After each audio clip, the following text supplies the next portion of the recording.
Tired of the everyday grind? Want to get away from it all? Descend into paradise. Florida. Greetings, everybody, from sunny Florida. Here's wishing you the best of everything. And it's my personal belief that the best of everything comes from right down here.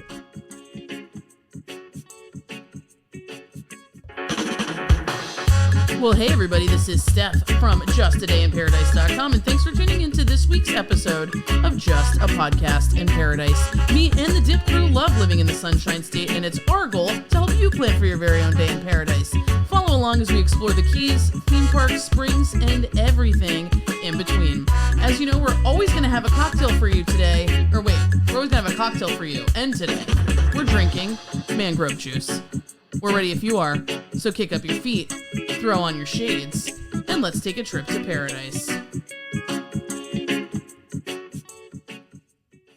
Hi, Megan and Garrett. Hey. Hello. Welcome. It's been a while. It has been a while. Almost Has it? 7 days. Since the last show. That's true. Just It's been a while, guys. But I it grew up hasn't been long a while. beard. Yeah? I haven't showered since then. Wow. Yeah. And you look great. Thank you. Yeah. Thank you. I wouldn't And even he know. smells good, too. Must be the ball of powder. I forgot Wow, to that's put it a on today. throwback to the ball of powder commercial. So thanks for coming in today. I feel very thankful. Is it I'm because it's full November? of thanks. It's not Thanksgiving yet. Yeah, it's not Thanksgiving, I'm not but thankful yet. I thought that this month, since we had such a fun time doing the October-themed episodes, the spooky episodes last month, I thought this month we could talk about things that we're thankful for. Thankful Florida? Thankful Florida. Thankful Florida. So I know, like, today I'm thankful-ish for this cocktail that I made. I'm not. I like it. You like it? This might be Yeah. a little strange, Uh-huh. but have you ever had, like, canned pear halves? Yes. And, like, No. they're in, like, a syrup? Oh, God. Wow, yeah, it does kind of taste like that. You ever drank the syrup? Yeah. Because I used to drink It's the syrup. like that, but with Gross. alcohol in it. Yeah. Gross. So what I made for us today, because a little bit later we're going to be talking about mangroves.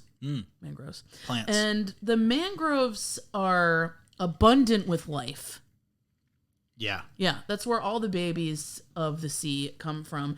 And I wanted to make something that had a little bit of everything in it. That's kind of where my thought process was. And that's also a little murky. So It tell tastes us like everything. what's in here. I like it. Yeah. So this is pineapple juice, because we're tropical AF. We have blackberry liqueur, watermelon liqueur, banana liqueur, tequila, and a dark rum floater, because we're, in the islands. So it's kind of like if a high schooler made a tiki cocktail. Yeah, it sounds Okay. like high school parties. Yeah. Sounds like high school parties, yeah. Yeah. I So, hope I feel like a high schooler after yeah, I this. think we're all going to feel like Is we're that creepy? in high school the entire year. Yes, that's actually creepy now that I think about it. But I think before we jump in to this episode, I wanted to ask you guys, because we talk about Florida all the time. Obviously, we love living here and being everywhere Right. and doing all the things.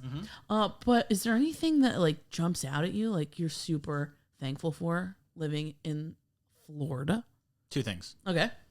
Being 5 minutes away from a beach, because I work with people all around the country, and like being on the phone with them and like getting to tell them like, yeah, I'm 5 minutes from a beach. They're like, I haven't been to the beach in years. Yeah. It's like, it's crazy. Like, it's crazy how rare that is. So And I think when I was younger, I kind of took that for granted. Yeah. Like beach days were more of like a big production. Yeah. But now it's like you just go. Sometimes Yeah, you just go just for go a to the walk beach. or watch the sunset. Yeah. I love and then that. two is of course the parks. Yes. It's the parks. I mean, that is like a world. And there's parks, destination. and I was thinking about this today. There's parks all over the U.S. and the world, but Florida's got the best ones. Yeah. Yeah. And it's not like Orlando where like you might have a really cool park. Like I've been to some cool parks in Pennsylvania, Yeah. California, and New Jersey, but it's like that's the park. Yeah. And that's it. That's all there is to do. People come Yeah. from all over the world to go to the Orlando Right, theme Yeah. parks. because they're just packed together. There's so much diversity, which makes it like highly competitive with like the best rides and Exactly. shows and food. So that's a big number one for me, because I grew up going there. They're the best ones, and I'm so happy that I'm only 3 hours away.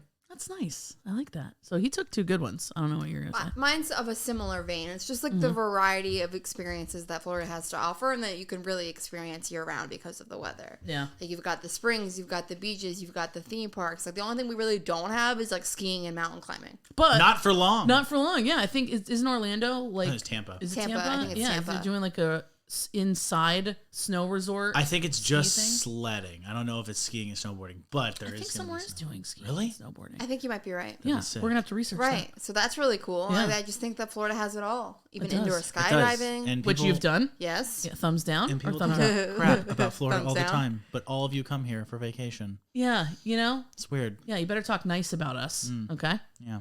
Yeah. For me, thanks for asking. I love everything that you guys said, obviously. But I also love kind of the juxtaposition of always like something new and exciting, but also you're only like a hop, skip, and a jump away from wild Florida Kennedy Space at Center. any yeah, the Kennedy Space Center. I love the Kennedy Space Center. But I love wild Florida. I love all the snorkeling that you can do here. I love being out in the water. So like you said, whether you're at a beach or a spring. And today we're going to talk a little bit about what helps keep all that stuff alive that we like so much. We're going to jump into some national parks. We'll give you some fun facts about our national parks. And then we actually have a pretty fun interview from the CEO of Manggear. Wow. Manggear. Was I on that? You were there. Yep. So I'm we're kidding. We are going to talk to Kyle Rossin in a little bit, and he's going to educate us. But first, we got to hear from some of our friends, and then we'll be right back.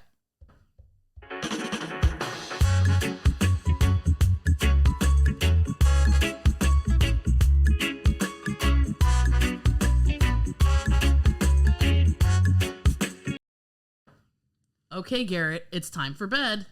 No. Wait. Can you tell me a story first? All right, one story, and then it's nighty-night for you.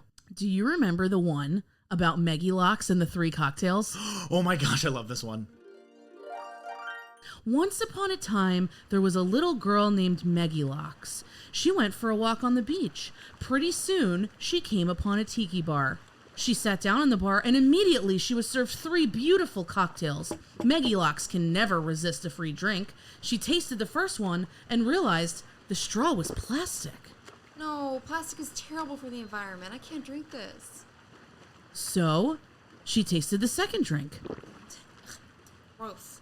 The straw's all soggy and all I taste is paper. So, she tasted the last cocktail. This hay straw is perfect. She said happily and enjoyed the rest of her delicious margarita. Well, Garrett, what's the moral of the story? That when you use hay straws, all natural, 100% biodegradable, gluten-free, and never soggy straws, you're actually doing your part to help take care of our planet. They can be tossed right in the compost bin after and will break down naturally and return to the circle of life. That's right, big guy. Good night, Steph. Good night, Garrett. We can all sleep a little easier thanks to hay straws. Visit haystraws.com to find out more.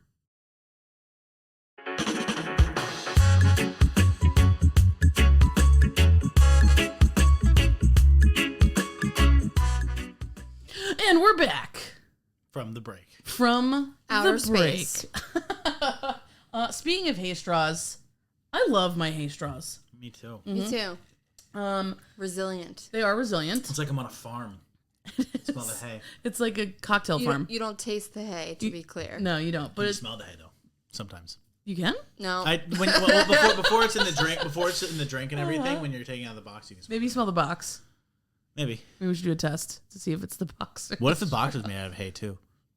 Hay straws in a hay box. I think it's cardboard. It's definitely cardboard. Lame. But one of the reasons that we, wow, that's strong. One of the reasons that we use hay straws is because single-use plastics and other assorted garbages and litterings wind up in places like our mangroves and our beaches. And we want to do as much as we can, like we hope you do, to minimize that trash and save the fishies and the plants and stuff. So hay straws are actually biodegradable. So if, Garrett, you wanted to go outside and be like, I'm done with this, and just toss it, it'll go back from. But I whence can it only came. throw the hay. I can't the hay Don't straw. throw the I can't cup. throw the cup or No, anything. don't throw the cup. Would it? I don't know a lot about biodegradableness or recycling, but if you threw it in the trash, is that worse than just putting it outside? I was thinking about that too because we did the hay straw review, and it talks about the fact that they're compostable. Right. So Not a lot of compost bins, at least not where we live. right. So I was thinking maybe we should make like a compost pile, an experiment with hay straws, because I do feel like throwing it out might be worse than just Right. putting it out. Because it moves to the trash pile. You know? Yeah. If you know anything about composting, hit us up at Just Take a Dip, and maybe you can teach us some things. Yeah, we don't live in California, so we don't know. Right, exactly. It's a little slower to get over here to the East Coast. So let's talk about national parks. Whoop, whoop. Yep. Florida has 3 national parks. What are they? They are Biscayne National Park in South Florida, Dry Tortugas National Park down in the Keys, and Everglades National Park, which is, I guess, technically South Florida, but it kind of runs between South Florida and Southwest Florida. Fun fact about our national parks, every single one of them is surrounded by or entirely in water. So like other places might have national parks in the mountains or whatever, the plains. So we're water parks, is what you're saying. Yeah, water we are. That sounds so much cooler than any other type Oh, of is your park. national park a water park? 'Cause Yeah. ours is. And we have 3 of them. 3. So yeah, how about that? Found from nps.org that on August 25th, 1916, President Woodrow Wilson signed the legislation establishing the National Park Service. At the same time, women across the country were fighting to guarantee their right to vote throughout the United States, a right that would finally be recognized when the 19th Amendment became part of the U.S. Constitution on August 26, 1920, the day after the 4th birthday of the National Park Service. So back in this last August. Now as we celebrate the 104th birthday of the National Park Service, we are also recognizing the centennial of the amendment that strengthened the public position of women in American civic life. So like park rangers and such. Empowering them to be stronger advocates for the places that became part of the national park system over the next 100 years. So if you're into history and stuff like that, you can go to nps.org, and they are shining a spotlight, as it were, onto some of the women of the National Park Service throughout the years. And yeah, I think that's pretty cool. So to summarize, bitches love national parks. They do. I guess. Hashtag bitches love national I parks. wouldn't know. That's my takeaway. I will say, I know that Woodrow Wilson signed that legislature. Yeah. Teddy Roosevelt was much more involved in that entire thing. Oh, really? Yes. Well, I know he was like super into adventure. Yeah. He's the one that Ooh, really. It's adventurous for a woman to vote. He's the one that. I was referring more to like the parks themselves. Okay. Yeah, the outdoors. He's the one that really established the national park system. Woodrow Wilson signed it into legislature, but Well, He- thank he you really- to our local historian, just saying. Garrett Lewis. So we are going to break down some of these cool parks. We're going to start with Biscayne National Park. I keep thinking you're saying Biscuit National Park, and I want to go there. Biscayne. Like Key Biscayne, have you heard of it? Yes, but I've never been. Okay, mean- well, let me tell you about it. Biscayne National Park is located in South Florida, just south of Miami. We love Miami. We love Miami. We love Miami. 95% of this national park is in water. Nice. Can It's you swim soaked. in it? Yeah. You can? Yeah, there's coral Cool. reefs, mangroves, What? I didn't know that. islands, yep, and Biscayne Bay. Humans have inhabited the region encompassing What is wrong with me? It's Biscuit this. Park? It's I had a salad for lunch. Humans have inhabited the region encompassing Biscayne National Park for at least 10,000 years. Hello.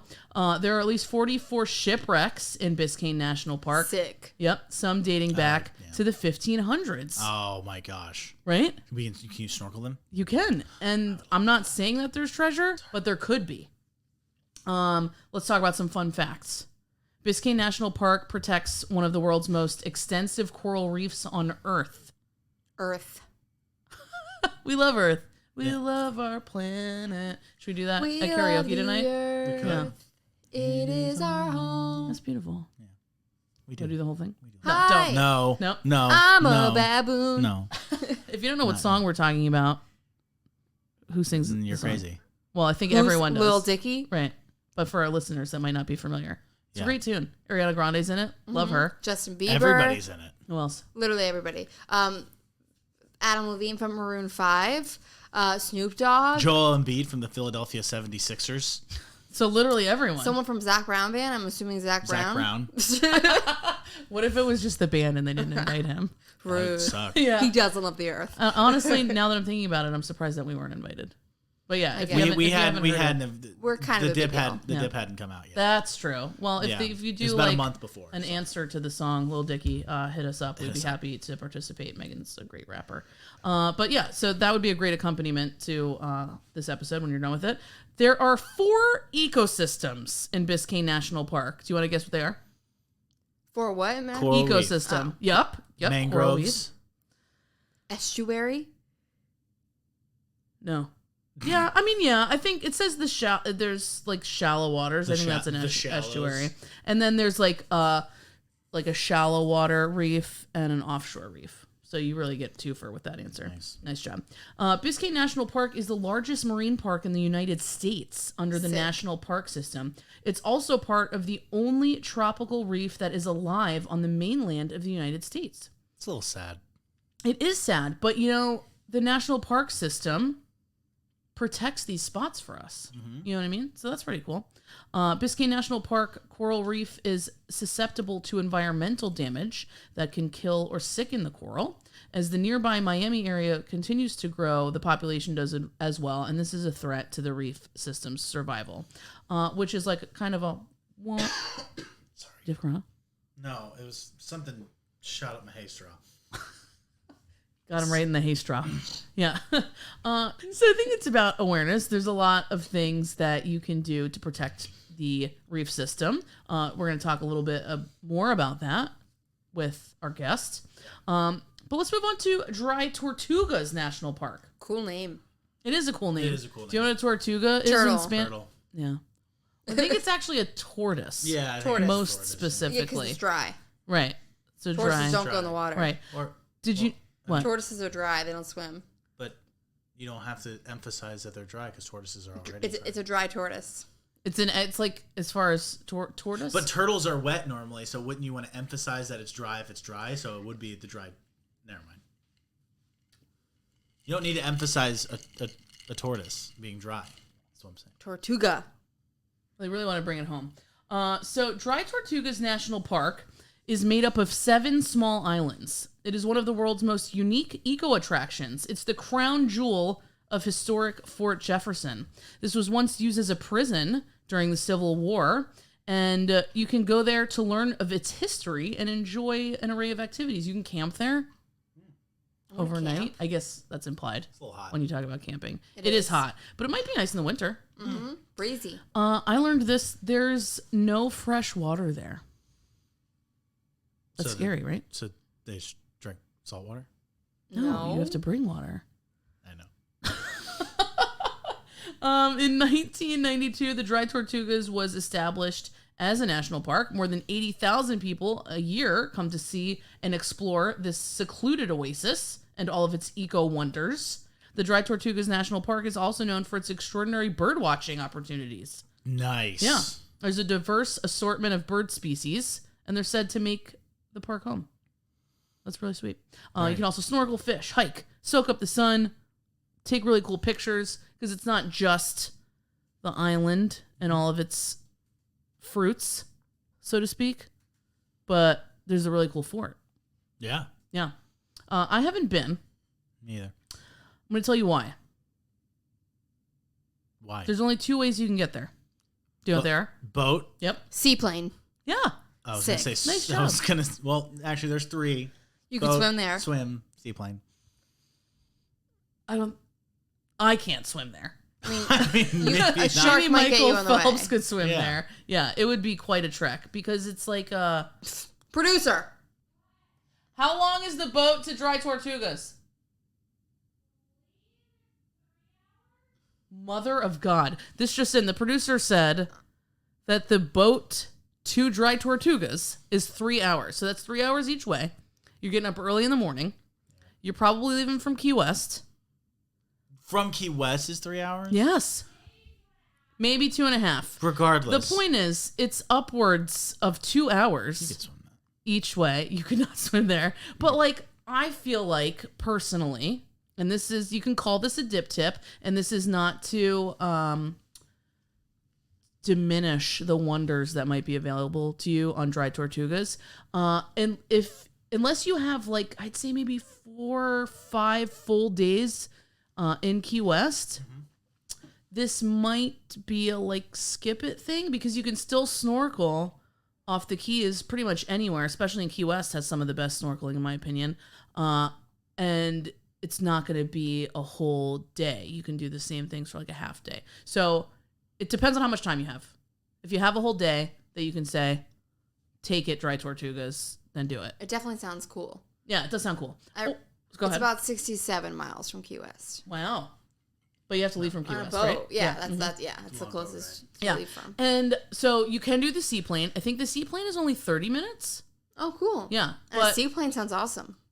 to someone that likes flying. I would do like it. flying. Some people are like afraid to fly anyway, and then getting in a seaplane is kind of like extra sketch, and it's a heck of a lot more money.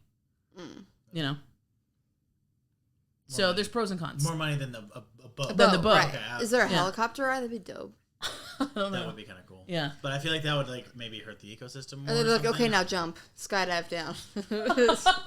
You just base jump out of the helicopter onto Dry Tortugas. That'd be pretty cool. Let's see. So, fun facts: the name Dry Tortugas comes from 2 separate factors, like we talked about. There's no fresh water on the park or in the park. So it's dry, like you can't drink it. Yeah, That's where the dry comes from, it's- Garrett. Yeah. Yep. Causing early explorers. Normally, a dry island means there's no alcohol on it. Not normally no water Right. on it. But if you bring alcohol, you're definitely going to want to bring extra water because it's dry. Early explorers labeled the area dry. And then Tortuga is the word. It says for turtle, but I'm pretty sure it's for tortoise. But either way, whatever. There's 5 types of turtles that live within the park. Cool. Can we name them all? I don't have them listed. Oh, Let's move on from that then. If I was I'm gonna guessing a guess- box turtle lives there. Go for tortoise. A Yeah, I was sea going to turtle. say gopher. Sea turtle, good one. An obvious one. Soft shell turtle. I do like That's a them good one. soft I shells. think soft shells are in Only freshwater, like though. ponds Yeah, they and- are. So I don't think you could live 100%. there because there's no fresh water. Uh-oh. Are box turtles freshwater as well?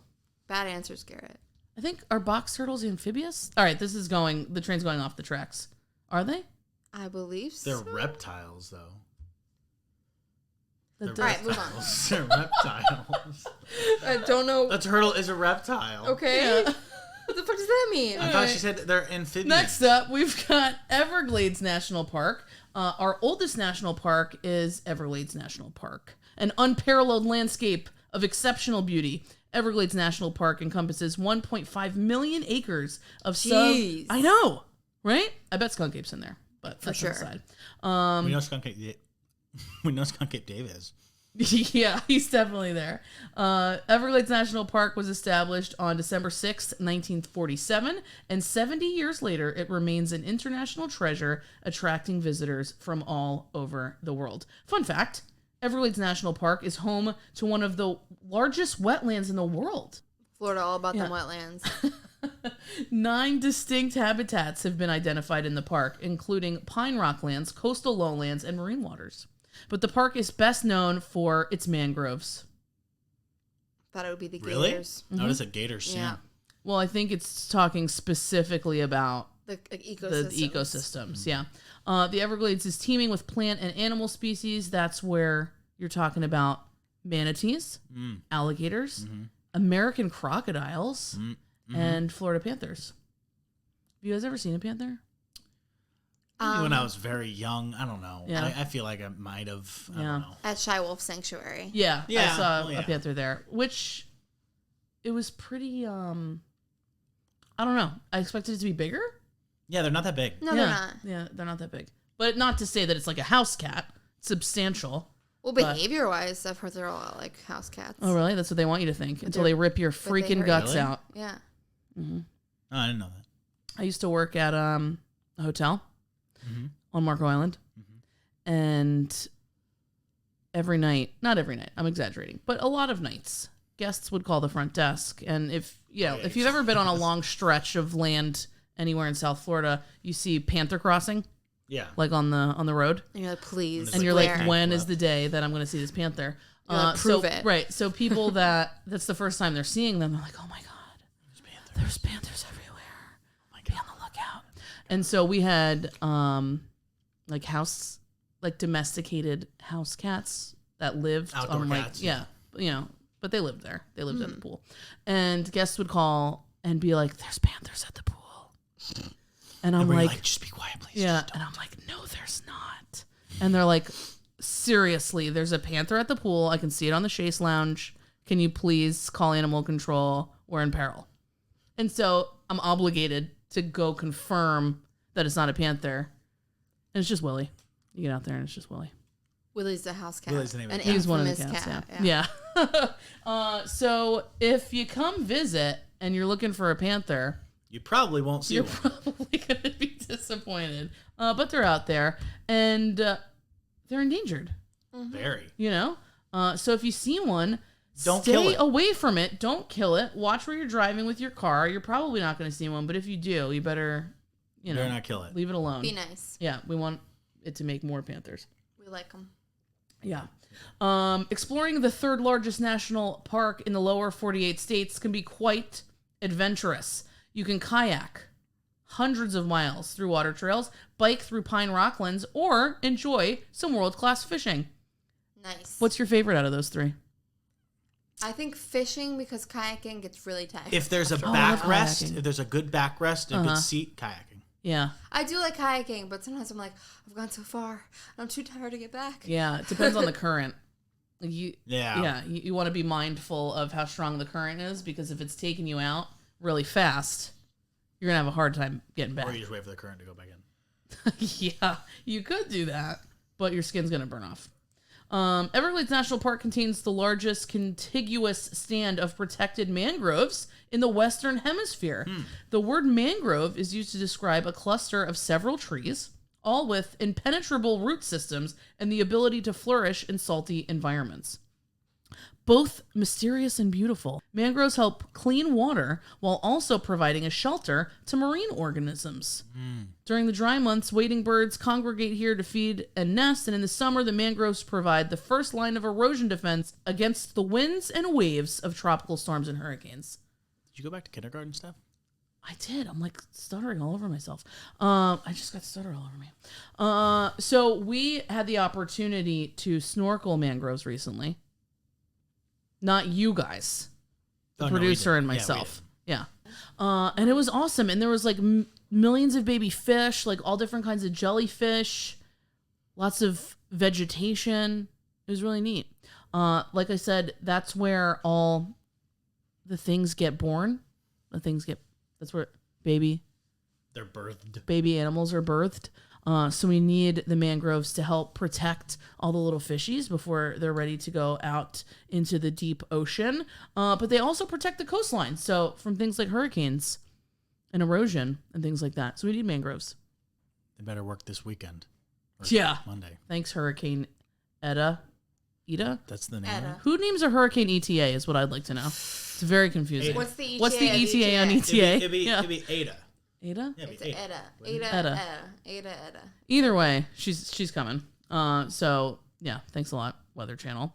But I'm no expert on mangroves. Are you guys? No. No. But I No. think we might know one. Do we know We do one? know one. Yeah. We do, right? So I thought it might be cool to invite on the CEO of Manggear. His name's Kyle Rossin. Him and his brother actually put together an organization that not only helps you look cool, but helps Really cool. but helps you protect the mangroves while you're doing it. You guys want to talk to him? Yeah, Yes. I'm in. All right, let's take a quick break, and then we'll get him on here. Sound good? Right, All right, let's do yeah. it.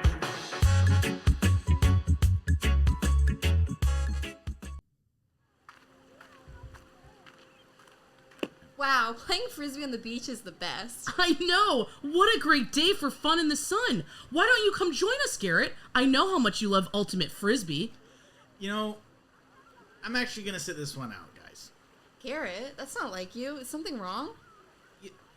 It's just that, it's really hot out, and my thighs, they're so clammy.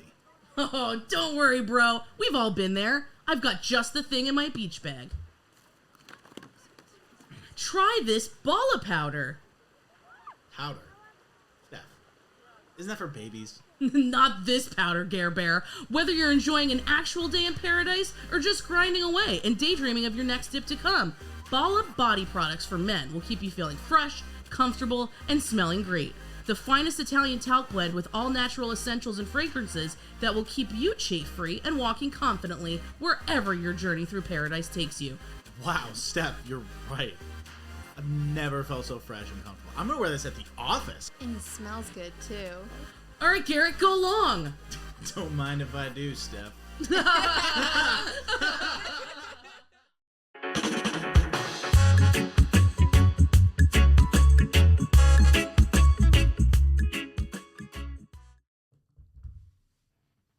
All right, so one thing that all three national parks have in common, if you guys are paying attention. Mangroves. They all have mangroves. They all have mangroves, exactly. Ding, ding, ding. Should we do this? That's better. We don't This have to could blow be your an ears out. editing nightmare.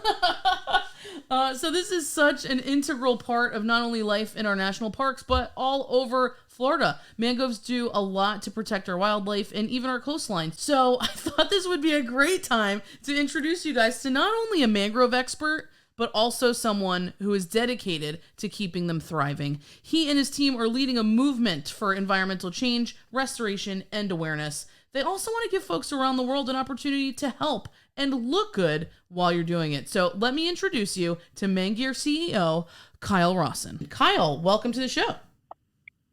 Thank you. Pleasure to be here. Absolutely. So we actually found you guys while we were doing some research for this episode. We've been talking a lot about national parks, and we found your company, Manggear, because you guys are really focused on conservation. And when I did a little deep diving into the company, I just love the cause. And I know that when we go out swimming, which we'll get into, I think, just organically talking to you, you see like the mangrove pods all over the place. So we wanted to get a little bit more information from you about what Manggear is and what motivated you to found it. That's a great question. So I'll have to bring you back about 7 years. Attending Florida Gulf Coast University, pursuing a degree in environmental studies. While I was doing that degree, I was taking a bunch of classes, oceanography, biology, chemistry, and really deep into the sciences, and was participating in kind of an off-campus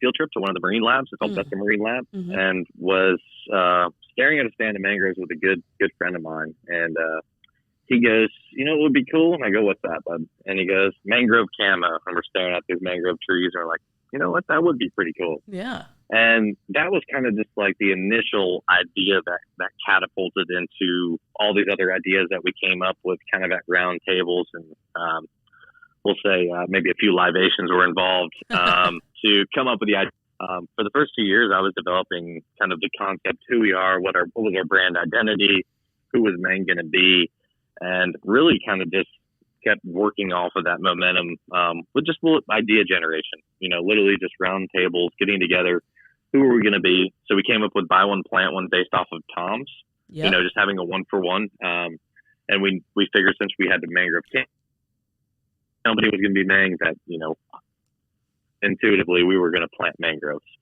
So my brother has a degree in horticulture. And with that degree, we're like, let's start growing mangroves. Let's understand the biology behind them. What makes them kick? How do we grow them? And we dove right into it. So we started collecting seed pods or propagules floating in the water, growing our salinity test, soil test, sediment type, just thinking anything and everything that we could do to generate like faster growth, but doing it like organically, not adding fertilizers and stuff, because this stuff eventually makes it back into our waterways. Yep. So that's kind of where it all started. And we've been growing mangroves for over 5 years. We just knocked our 5th-year anniversary on the 23rd Oh, of congratulations. September. And we've planted over 250,000 mangroves to date around the Wow. world. Awesome. That's so crazy. We've achieved great success, and we're just kind of done as far as how far we've gotten, and just the incredible opportunity to change the world one mangrove at a time. That's been kind of our in-house slogan for a long time. Yeah, that's such a good message. And for those of you that haven't visited Manggear.com yet, you guys are twins, right? Yep, identical twin brothers. He's a lefty, I'm a righty. We're mirror image. So that's almost camouflage in itself. There you go. Yeah, exactly. Yeah. So, I can say it was Keith, and you can say it was Kyle. So, Yeah. Perfect. Yeah, I mean, on Ancestry.com, they do say that we're either identical twins or it's the same person. So, I think they got it right. So, but the ecosystem functions that mangroves provide, they're great shoreline protectors. They provide habitat for birds, fish, and aquatic species, and they really are that keystone species that identifies Florida and our coastlines. Much more. So, like when people think Florida, they think beaches, they think coastline, they think like you said, Miami earlier. Fort Lauderdale, you go down to the beach, and that's Florida. Well, that's really not Florida at all. Florida is totally mangroves, if you ask me. Mm-hmm. Florida Keys, it's all mangroves. When you go to Everglades National Park, it's all mangroves. When you go to the dry Tortugas, it's mangroves, right? So each one of those ecosystems literally is there because of mangroves. Otherwise, they'd be wiped off the face of the earth every time we have a hurricane. Because literally, the southern tip of Florida is in the path of more hurricanes than probably just about any ecosystem in the United States of America. Yeah. Yeah, and I love how you talked about the organic growing too, because we're based out of Naples, and we've seen a lot of red tide, and I think that there's people, maybe especially travelers and visitors to the area, think that there's a lot of mystery around what causes it, or maybe that it happens naturally, but it really comes from all the chemical runoffs, as far as I know. Can you tell us any more about like what people can do to help prevent that?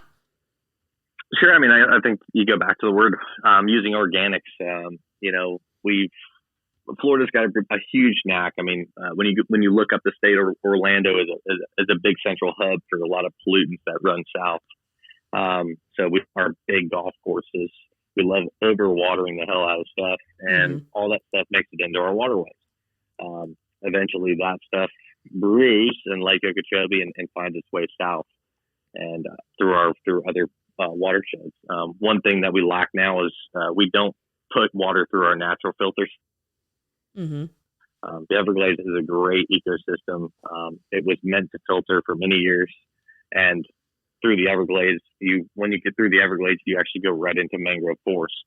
So there used to be these huge labyrinths of natural freshwater creek flows that went out and by the thousands down into Everglades National Park and into these different areas. So people don't even understand a bit of the clue of the ecosystem biomass at the Everglades and Everglades National Park and all these different, I think you call them biospheres or bioecosystems. But there's actually 7 different type of biomes in Florida, which is unlike any other place in the whole world. It's literally a place unique of itself, because you have swamp, you have uplands, you have wetlands, you have mangrove ecosystems, you've got, I don't know all of them off the top of my head, but it truly is an amazing ecosystem in itself, and humans really aren't supposed to be down here in South Florida. It's just one of those places that should have been untouched. Yeah, and it's sad, like some of what we do is, and I don't want to take us too far off course here, but Sure. We want to make tourism here feel more comfortable, so we do things like try to exterminate mosquitoes, we do things like put on sunscreen, and I know that we talk a lot about using like EcoSafe or Reef Safe sunscreen. Do you know if sunscreen can harm mangroves? I don't know any science behind that. There aren't a lot of things that actually harm mangrove ecosystems besides the 4 main factors, and most actually deal with humans. So you have natural disasters, coastal development, where we actually block freshwater flow and tidal flow, like between mangrove ecosystems. You also have charcoal farming, you have shrimp farming, and then actually there's a 5th one that's been more apparent, but not as much in Florida. But different types of funguses and bacteria can also have an effect on mangrove ecosystems. It's not. I don't see it as much, but it really only kind of shows itself when systems become. There's a little project on right near you guys in Marco Island. It's called Fruit Farm Creek. Mm-hmm. Well, that's where I did my internship, by the way, in Naples. Nice. At Rookery. Yeah, Rookery Bay. Yeah, awesome. National Estuarine Research Reserve. So I spent some time there. Not really focused overall picture when it comes to just ecosystems. And I used to teach about oysters and mangroves and stuff. It's fun to do the classes and stuff. But there's a San Marco Road that runs to Marco Island. Mm-hmm. Right when you get past Good, there's about a 200-acre property off to the south, I'd say southwest of the road there, that completely died off. It died off because that roadway is actually cutting off the tidal flow to where water wasn't actually able to escape the area. So when you have these large, basically pools of water that built up after Hurricane Andrew, I think was the catalyst that kind of shut everything off. But basically you build these sulfates and phosphates and all these different types of acids. So it makes this concoction of things that take 15 years to brew, you would say. Right. And then all of a sudden those mangroves shut off.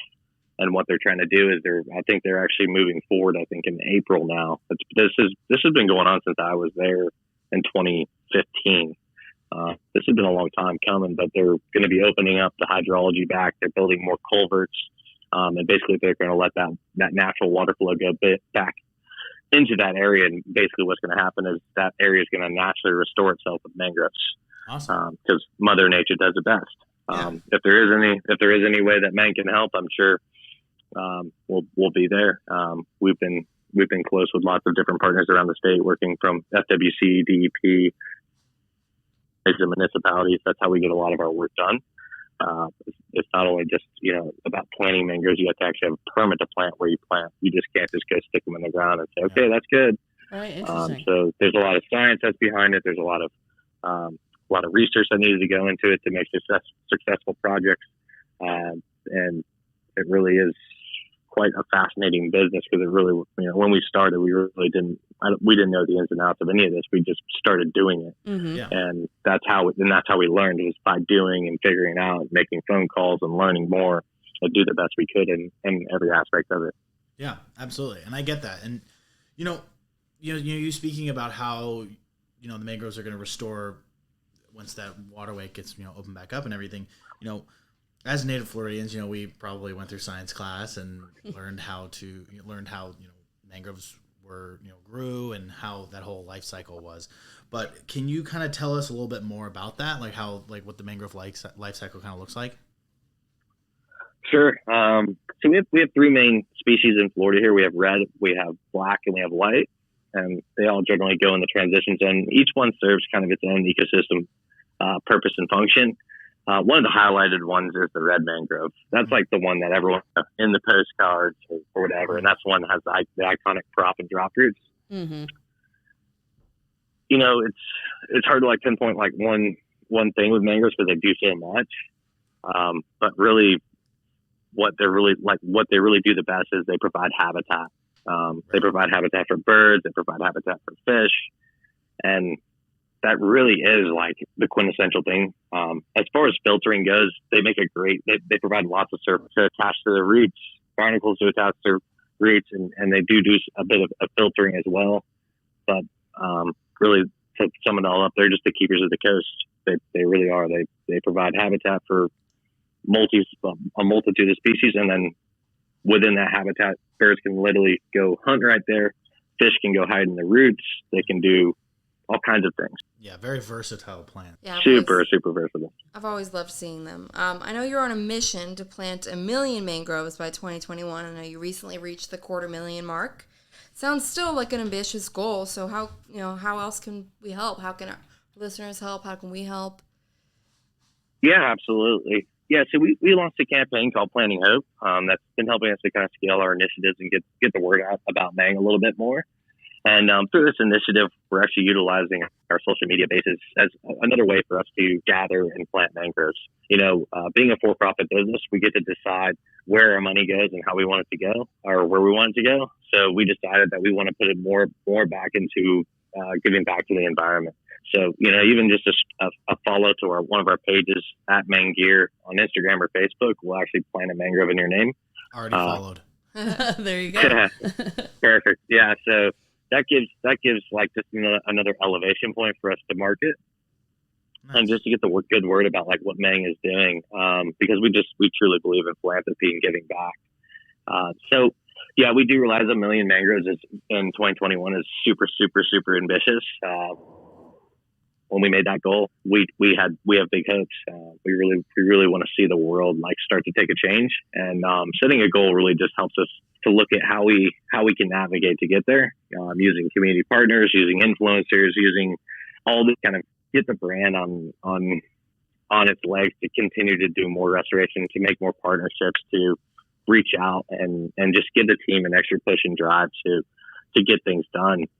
If we hit it, that's great. If we don't hit it, that's okay too. I'm sure we'll be close and on our way. But we've been able to do about over 150,000 more mangroves this year than we did 150,000 mangroves, I think, in 1 year versus 100,000 in 4 years of business. Nice. So we are expanding our restoration sites much bigger, and we have ultimate goals of having kind of our own on-site staff in other countries. So awesome. we do some philanthropy through some nonprofit partners who plant mangroves, and we do all our own. And we have our own farm. We figure out our own projects, and we go and we do the hard work of installing mangroves. So we do bi-weekly plantings where volunteers can come help plant with us when we have available sites, and then other weeks we have nursery events, bi-weekly nursery events where people can come out to our headquarters. They can help us sort mangroves, they can help hot mangroves up, they can do, and they can learn. We teach along the way, and they can learn all about mangrove ecosystems, and they can get community service hours too if their kids are in high school and they need stuff like that as well. Oh, that's so good to know. Yeah, and a lot of places, employers now offer like volunteer time off work and things like that. Yeah. So that's really cool. Mm-hmm. That's good to know. With everything you buy on the website, it plants a mangrove, correct? Yeah. Our stickers, our buffs. Awesome. Those buffs are really great. Our shirts, especially right now. It just makes it simple. That way it's like otherwise, no, your sticker's not going to go to our cause. We just figured if you have a cool sticker and we can afford to plant a mangrove, then it's kind of just a win-win for us. So you'll see other products like we're working on a fully 100% Earth safe bracelet, for instance. Something that if it falls off your wrist, it's not going to be around for 500 years. Right, we just came out with a brand new made in USA organic cotton line that features 3 iconic brand logos, and we are focused on sustainability. That's one of our 2020 goal was to be single-use plastic free. We're about probably 15 to 30 days away from actually achieving that. So nice. We've got a 3-month buffer. So we're hoping by November and December that's fully like in the mission, or that we achieve that. And then in 2021, we're looking forward, and as a business, we'd like to be carbon neutral by 2030, or even carbon negative. So one thing that makes Mang unique a little bit is we are planting trees. So we kind of already done stuff like that as well, as far as from a company standpoint, and just looking forward at how we can reduce our carbon footprint. A lot of companies get goods from China, and not to bash China. We try to stay out of there as much as we can, but it's extremely difficult as an apparel manufacturer and being and continue to stay competitive. So right. we pay a little extra with stuff from the USA. We're trying to put that into the messaging that we care about our local sources. So everything's printed here in Pompano Beach, everything, and then we have a couple fully made in USA products that are available to market today. Awesome. That is great. And the shirts are really nice. Yeah, I'm like looking at them right now. Like I looked at them last night too. I'm like, these are the designs are so they cool. are so cool. I really like the Raise the Reef one where you can like see the ecosystem under. Yeah, because you don't realize like how much of the state is really interconnected just by the water. On the water. 100%. Yeah. Well, fun fact about the designs is all the designs are done in the family. Oh, wow. awesome. You guys are killing Yeah, it. so my Aunt Sherry is a fantastic artist. Shout out So to we Aunt commissioned Sherry. her- Shout out Aunt Sherry. Yeah. Shout out to Aunt Sherry.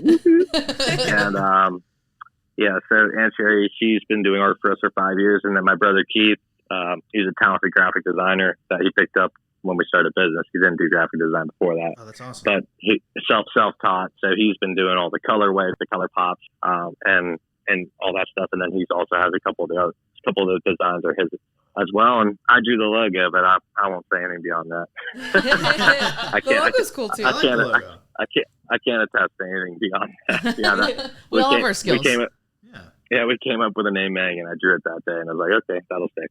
Perfect. That's good.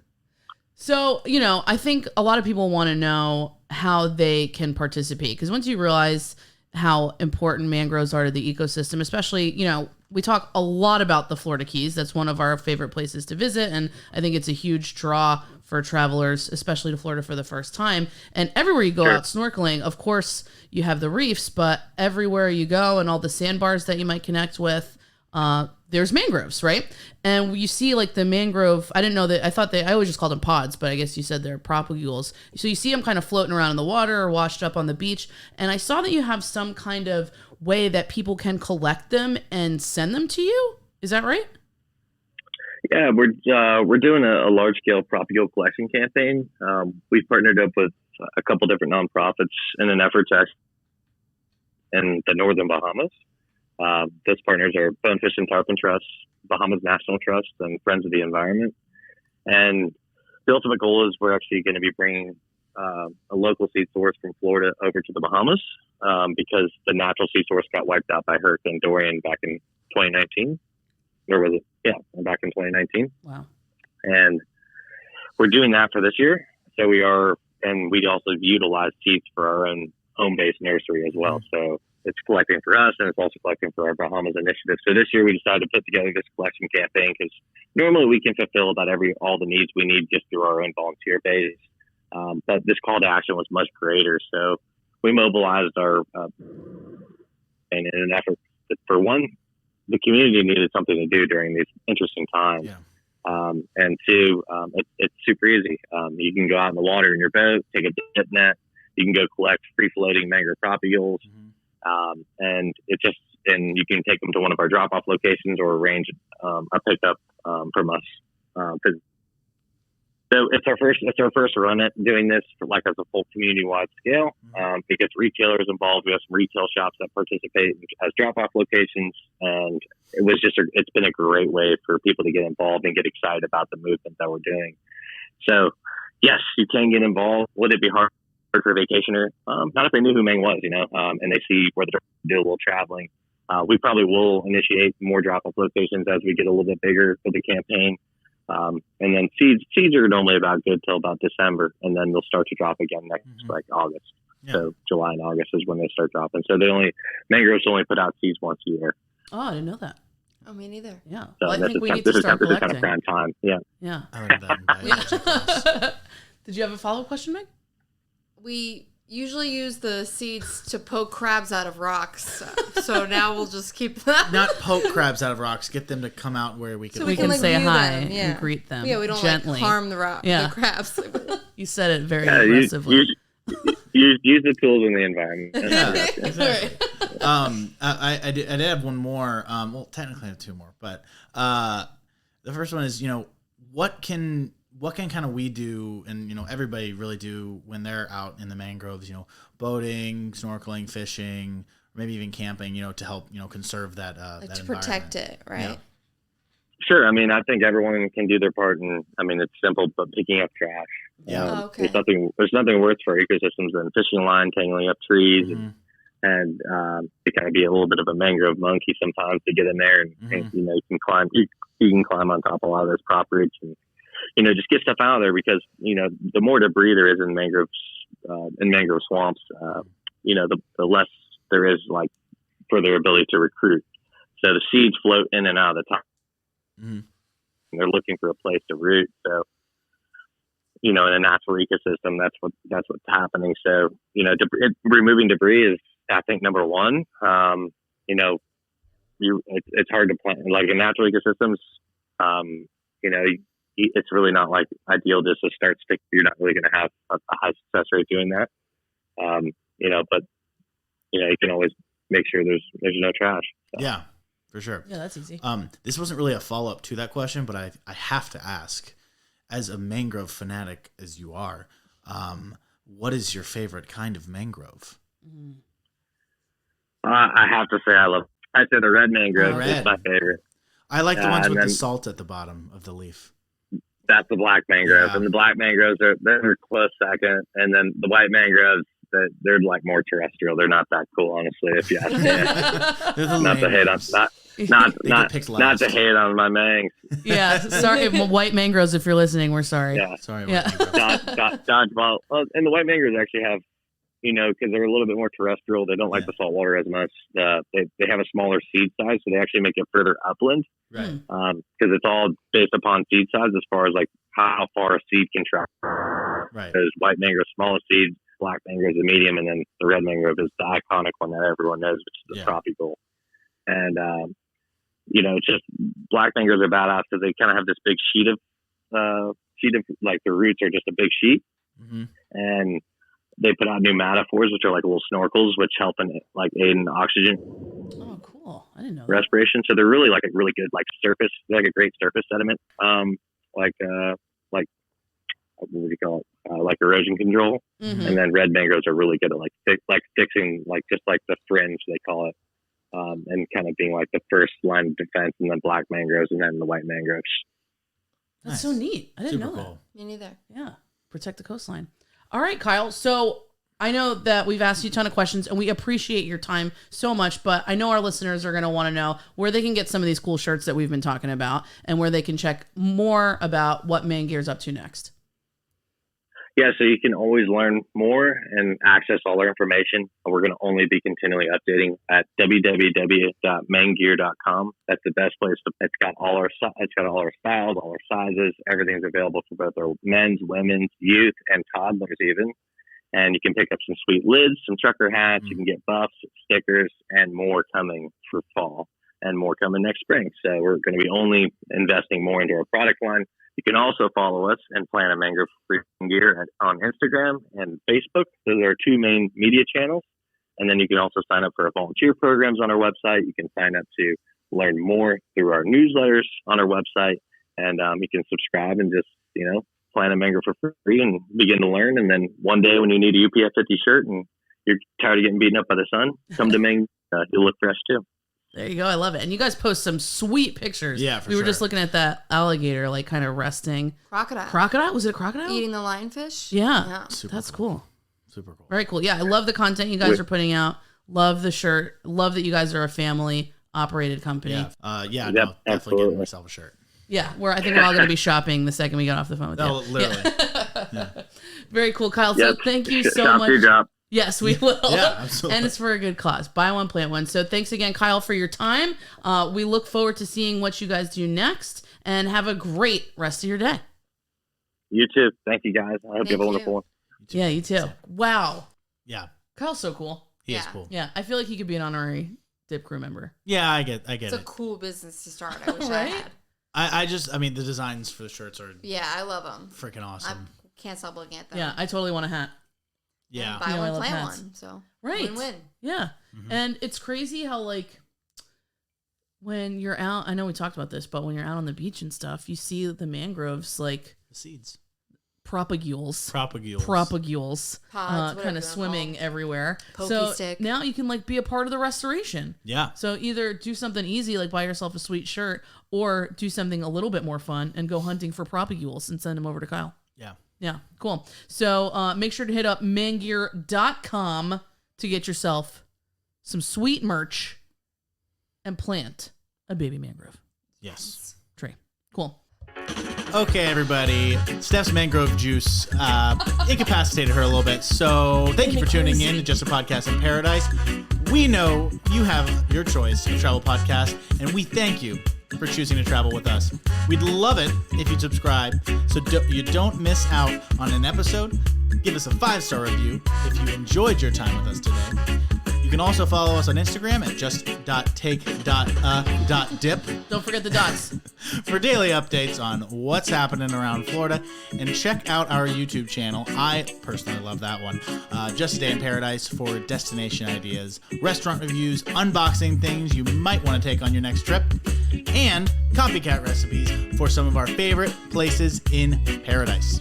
We're wishing you a little bit of sunshine wherever you are, and we hope to see you in paradise soon. Steph, say goodbye. Bye, guys. Bye. Bye. Goodbye. Thank you, Kyle. Thanks, Kyle. Sayonara. Yeah. Peace out.